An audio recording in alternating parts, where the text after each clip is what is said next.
welcome to Texan Sake and Sushi. It's your girl Samantha. Woo. Alright, so I promised y'all videos, and I do apologize. I've just been traveling a lot and working, and as you can tell, I'm actually holding this video, so I do apologize.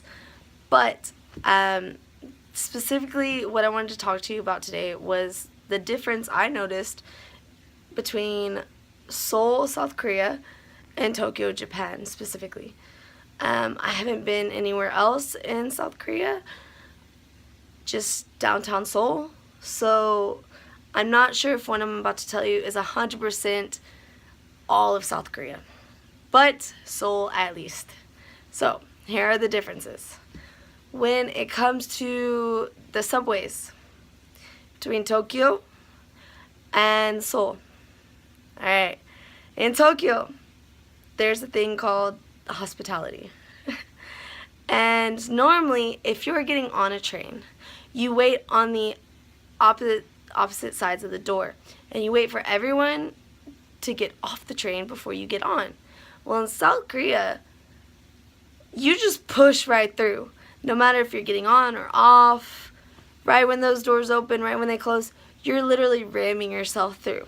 So everyone's hitting each other. I feel like it takes a lot more time to get on the train in South Korea, or to get off, for that at least. Also, in Japan, people seem happier, I guess is what I want to say. Again, Japan is one of the biggest drinking countries of the world, so it might just because they're all drunk. I don't know. But in general, it seems like a lot more people smile and have fun. And when I went to Seoul, Korea last weekend, it seemed like a lot of people were either, maybe not mad, but just a general always upset kind of personality. Now I don't know why. Maybe they have a bad job. I don't know. They don't like their job. They don't like their life. I don't know. That, or that's just how they are. Maybe that's them just being really happy. I don't know. I don't live there. I live in Japan. But that's the difference I've noticed when I was there over the weekend. Another difference is the cleanliness of the city itself. In Japan, it's very rare to see trash on the streets, cigarette butts, bottles, than it is in South Korea. South Korea, you see trash everywhere.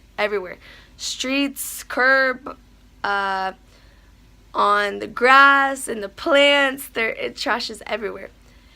Another difference, I will say, is smoking. Now, if you're a smoker, in Japan, there's designated areas to smoke. That goes for restaurants. Most restaurants have either smoking throughout the whole restaurant, or they have a private room. If not, if you're walking on the street, there's normally an area where you're allowed to smoke. Now, in South Korea, you can smoke outside all you want, anywhere you want, but inside, you're not allowed to smoke anywhere inside.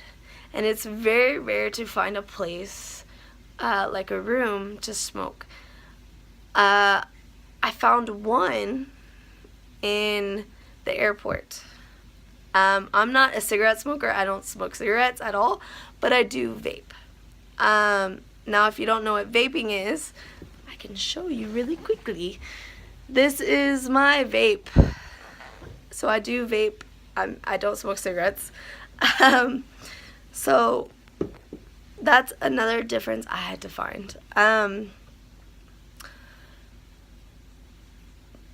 But there were still a lot of good qualities about South Korea. Don't get me wrong. The food was amazing. And a difference between South Korea and America, or South Korea and Japan, is in Japan it is very difficult for me to find an American-style breakfast that I don't cook. Because sometimes I just don't want to cook. I just want to go out and order food or buy food. And and it's very hard to find an American breakfast here. I still have yet to find a specific American breakfast that involves like pancakes, hash browns, bacon, scrambled eggs, or eggs in general. Normally it's all Japanese style breakfast. But in Seoul, Korea, oh my god, I found French toast and hash browns and bacon and eggs and coffee. Oh, it was delicious.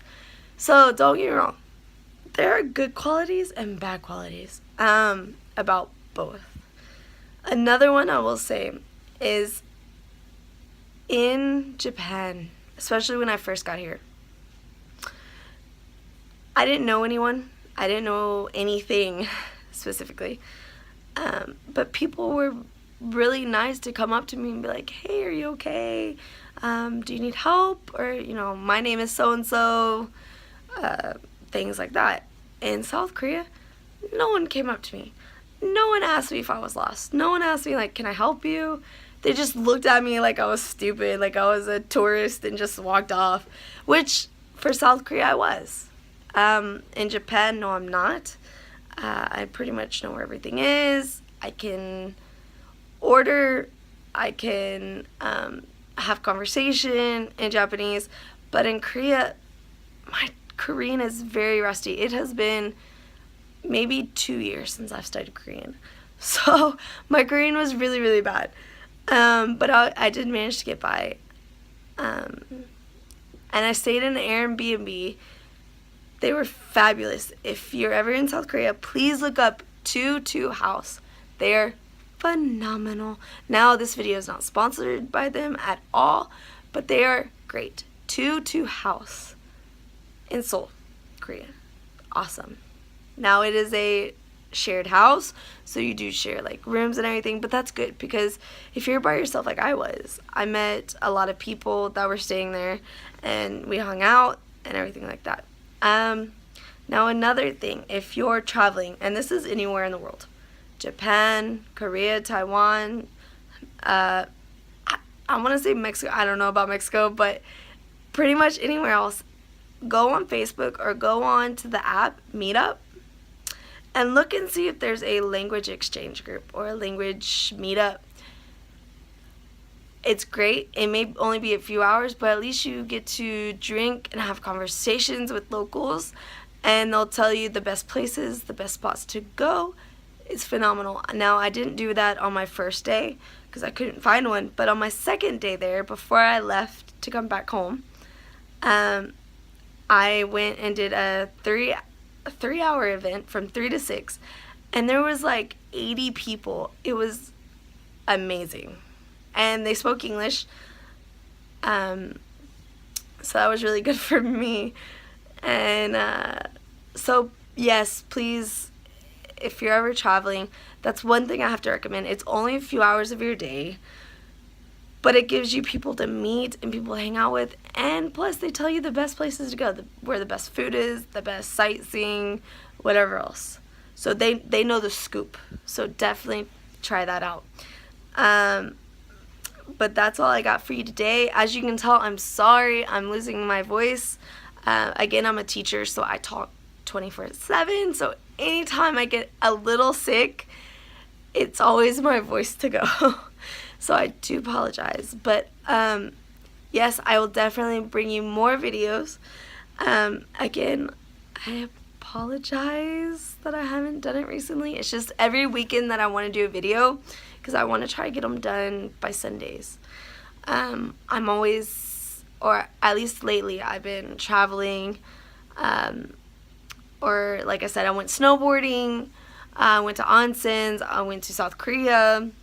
This Sunday, I actually work, so that's why I'm getting this video to you on Friday night, Saturday morning, here in Japan. So I hope you have a wonderful weekend. And again, if there's anything you want me to answer or anything, or just questions you have for me in general, just let me know. I will definitely do a Q&A if you want me to. But yeah, alright. So as you can tell, I do have my hair up today. I hope you like my outfit. It's kind of retro. Alright.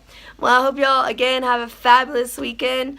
And always smile no matter what. Because one day that smile is going to mean something. Alright. See you, ladies and gentlemen. Bye.